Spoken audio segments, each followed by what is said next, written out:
matin, plusieurs diront enfin, même si ça a été une semaine passablement courte, hein, de 4 jours, 6 heures précisément.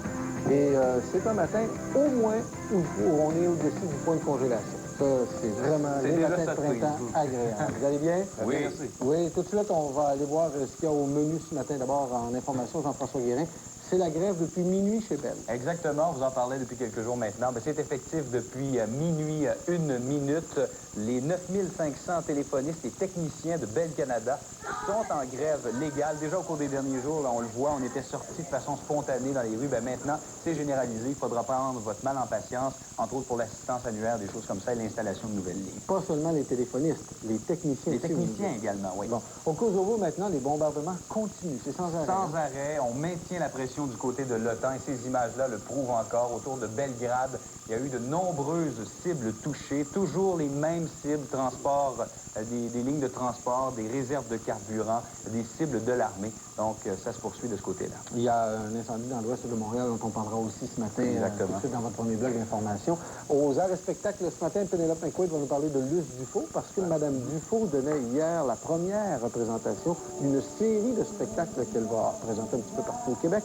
Et le commentaire de Pénélope sur cette première au Monument National hier sera donc ce matin dans sa chronique. À part ça, au sport, c'était la rentrée des expos en ville. Une rentrée réussie pour les expos de Montréal en offensive et en défensive. Et dans les gradins, bien sûr, les expos, 43 000 spectateurs pour voir leur victoire de 5-1 contre les Mets hier. Chris Widger qui a réussi à affoler derrière le marbre deux coureurs des Mets de New York. Shane Andrews qui a fait produire un point également. Donc, victoire des expos hier 5-1. Le Canadien a perdu face aux Islanders de New York. Victoire des Sénateurs d'Ottawa. Ils ont la marque de 100 points pour la première fois de leur histoire. Ils sont champions de leur division également. On a du kart également. Ça vient de se terminer au Japon. J'ai plein de choses ce matin.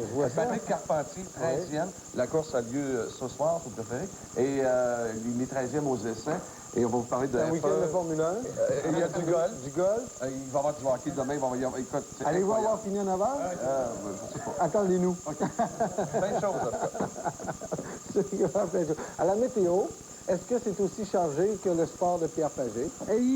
Non. C'est À la plus météo... clair, hein? Oui, c'est plus clair. Et qu'est-ce qui est clair, c'est qu'en fin de semaine, on aura vraiment du beau temps sur presque toutes les régions du Québec, du soleil. Et aujourd'hui, ça démarre bien la fin de semaine puisqu'on aura du soleil sur le sud-ouest de la province.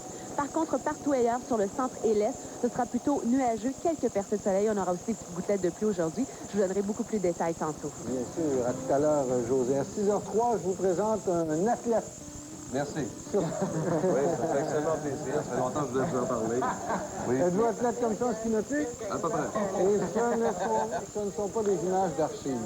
C'est toujours le même écureuil qui s'appelle Twiggy, qui est en tournée mondiale dans les expositions nautiques.